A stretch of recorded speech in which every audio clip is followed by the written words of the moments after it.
Ayo kuliah di IAIN Ponorogo.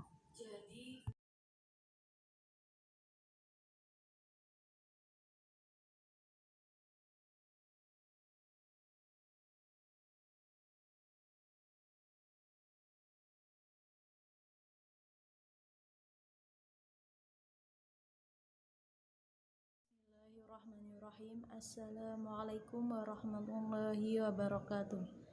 Alhamdulillahirrabbilalamin. Assalatu wassalamu ala asrofil anbiya'i wal mursalin Sayyidina wa maulana Muhammadin wa ala alihi wa ashabihi ajma'in, amma ba'du.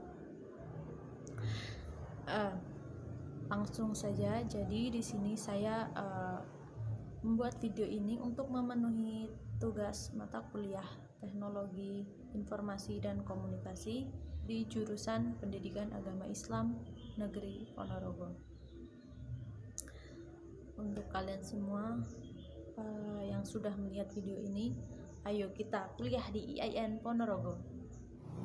Jadi kita lanjutkan dengan biografi Nabi Isa. Siapa sih Nabi Isa itu? Nah, di sini saya akan langsung membahas ya. Nabi Isa itu adalah putra dari Maryam.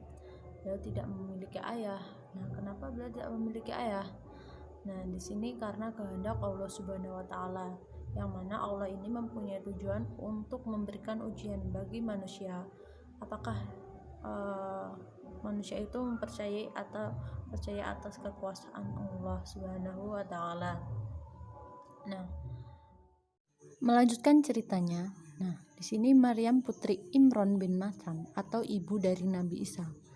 Itu dulu sebelum melahirkan Nabi Isa, beliau itu masih gadis remaja, dan pada suatu hari itu datanglah malaikat Jibril memberi kabar kepadanya bahwa ia akan memperoleh anak bayi laki-laki. Nah, Jibril datang kepadanya menyerupakan dirinya sebagai manusia.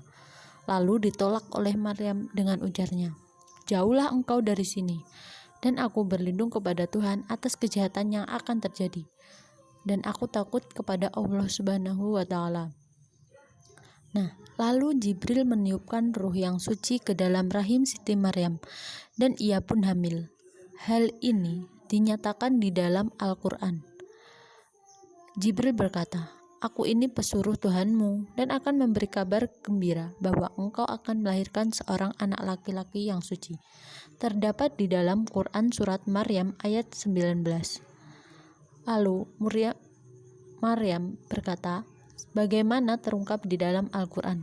Maryam berkata, "Bagaimana aku akan mendapat anak padahal aku belum bersuami dan aku pun bukan pula orang yang jahat."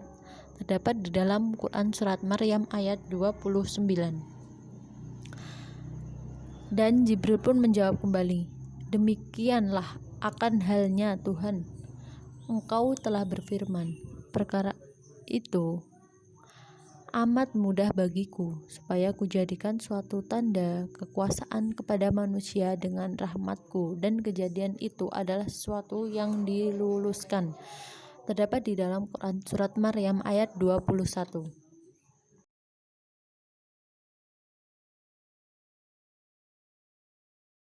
Lanjut cerita, setelah Maryam hamil dan makin lama kandungannya makin besar, maka gemparlah penduduk kampungnya lihat seorang anak gadis telah hamil, dan mereka menuduh Maryam telah berbuat serong dengan laki-laki. Alangkah malunya Maryam karena hamil tanpa suami. Apalagi setelah bayi itu lahir, bertambah-tambah mereka memperolok-olok dan menghinakannya.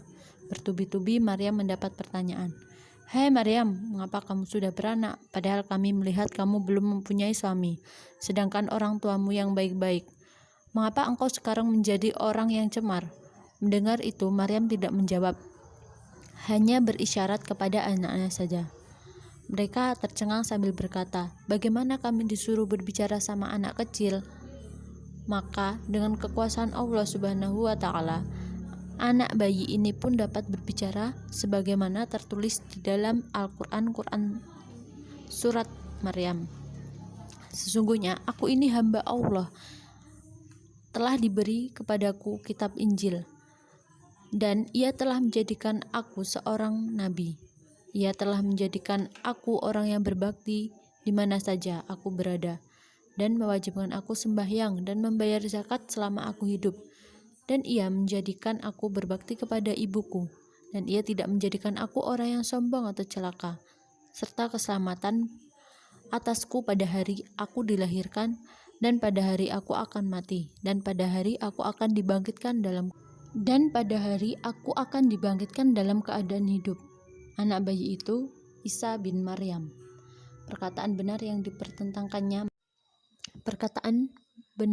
dipertentangkannya mereka berselisih. Selanjutnya, untuk memelihara agar anaknya jangan dibunuh orang, maka Maryam pindah ke negeri Mesir, dan di Mesir ia dan putranya tinggal selama kurang lebih 12 tahun. Kemudian mereka pindah kembali ke negeri Syam. Nabi Isa alaihissalam dalam menjalankan dakwahnya, yakni menyampaikan risalah kepada umatnya, beliau diberi mukjizat oleh Allah sebagai bukti bahwa ia Rasulullah. Mukjizat Nabi Isa diantaranya, ia dapat membuat burung dari tanah liat, dan atas kehendak dan kuasanya Allah. Ia dapat menyembuhkan orang buta, penyakit kusta, serta menghidupkan orang mati dengan izin Allah Subhanahu wa Ta'ala. Dapat menerangkan apa yang dimakan dan disimpan di rumah-rumah kaumnya, menurunkan makanan dari langit ketika diminta oleh kaumnya. Nabi Isa diangkat menjadi Rasul ketika ia berusia 30 tahun. Ia berjuang menyiarkan agama dengan benar, membongkar akan kesalahan-kesalahan dan kesesatan pendeta-pendeta Yahudi yang telah menyimpang jauh dari ajaran Taurat. Ajaran Nabi Isa alaihissalam tidak ada yang menyambut kecuali 12 orang itu saja. Itulah disebut Al-Hawariyun, artinya sahabat-sahabat Nabi Isa. Di antara sahabat-sahabat Nabi Isa itu ada yang murtad dan berkhianat seperti Yahuza, dan lama-kelamaan bertambah banyak pengikutnya. Dalam menjalankan tugasnya sebagai Rasul, Nabi Isa alaihissalam selalu mendapat tantangan dari kaum kafir pelopor. Dari kaum kafir itu ialah sahabat Nabi Isa sendiri yang murtad. Mereka berusaha menangkap Nabi Isa karena ia menyangka bahwa ia dapat menangkap Isa karena ia orang yang terdekat baginya. Tetapi orang munafik inilah yang sebenarnya tertangkap, bukan Nabi Isa alaihissalam.